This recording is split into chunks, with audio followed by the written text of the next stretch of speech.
Si on développe une super intelligence, par définition, ce système sera plus compétent que les humains pour la recherche scientifique. Donc on part probablement dans une explosion d'intelligence, on pourra parler de ça, c'est-à-dire qu'on aurait une intelligence artificielle qui développe son successeur, etc. Mais aussi, oui, on accélère le progrès scientifique dans tous les domaines. Malheureusement, c'est pas certain, et j'ai envie de me dire même c'est assez certain que c'est pas le cas, dans le sens où développer la bombe atomique, c'était peut-être pas une super idée. Puis même la bombe atomique, le nombre de morts violents n'a fait que diminuer depuis l'invention de la bombe atomique. C'est-à-dire qu'on résout des problèmes étroits avec ça, mais on augmente, on déplace on crée des externalités, c'est-à-dire qu'on déplace les problèmes dans des nouveaux endroits. La bombe atomique, par exemple, ça nous a permis de résoudre beaucoup de conflits dans le monde, dans le sens où on n'a plus de guerre mondiale depuis, mais de notre côté, on a augmenté largement la chance que chaque année, on s'autodétruise. Donc là, on estime, les gens qui sont spécialisés dans le risque d'extinction humaine par la guerre nucléaire, le risque de guerre nucléaire, estiment qu'on est à autour de 1% de chance par an.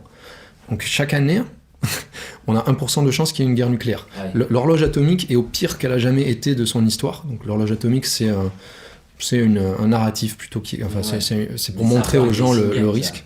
C'est un guessing game, mais on est capable de faire ce genre de guessing game. C'est-à-dire que plus il y a de bombes atomiques réparties un peu de partout dans le monde, plus le risque augmente. Ça paraît assez logique. Donc ça, ce serait ces externalités négatives qui impliqueraient que le développement des techniques ne soit pas toujours bonne. Et donc, par exemple, si on avait une intelligence artificielle générale qui enchaînait les prix Nobel de physique au petit déjeuner, on se retrouverait dans un monde pas forcément plus agréable à vivre. Tout dépend ce qu'elle découvre. Par exemple, si on a un chercheur humain ou une intelligence artificielle qui découvre une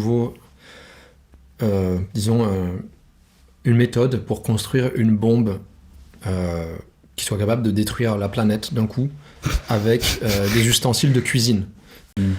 Ce serait très problématique.